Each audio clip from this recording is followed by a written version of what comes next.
तुमचा विश्वास आमची ताकद.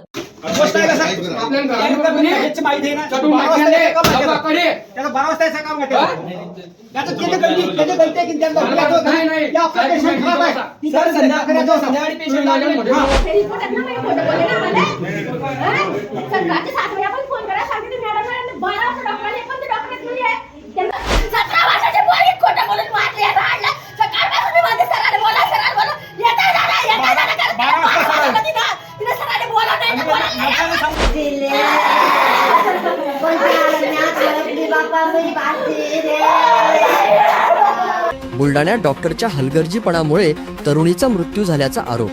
नातेवाईकांनी न्यूरॉन हॉस्पिटलमध्ये घातला गोंधळ. मोताळा तालुक्यातील गोतमारा येथील 17 वर्षीय तरुणी बुधवारी रात्री बुलढाणा येथील न्यूरॉन हॉस्पिटलमध्ये उपचारासाठी दाखल करण्यात आली होती.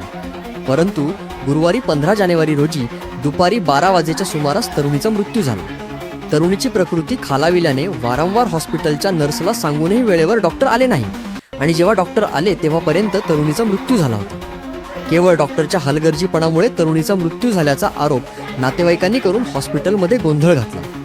याची माहिती मिळताच बुलढाणा शहर पोलीस देखील हॉस्पिटलमध्ये दाखल झाले होते. गोतमारा येथील शेजल सतीश मुर्डिया वय 17 वर्षे याचा मागील काही महिन्यापूर्वी मुंबई येथील जे रुग्णालयात ब्रेन ट्यूमरचं ऑपरेशन झाला होता.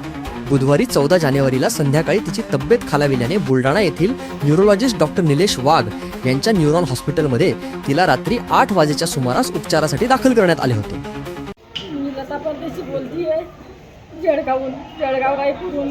माझी शेजारी रात्री 11 वाजता भरती केली होती इकडे. तेव्हा माझी शेजारी हातपाय आला होती, बोलत होती.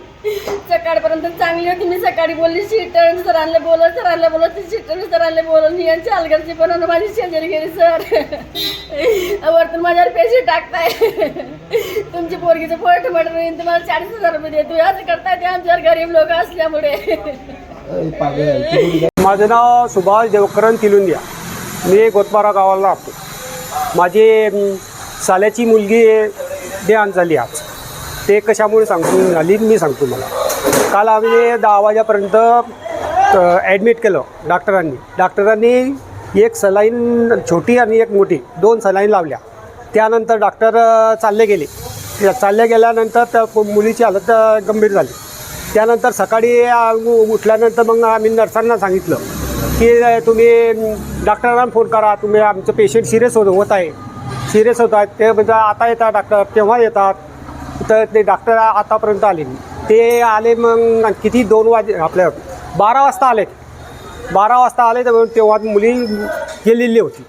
आता त्यांचं एक कर्तव्य होतं की आपलं पेशंट सिरियस असून जणी तो दुसऱ्या दवाखान्यात गेलेला होता.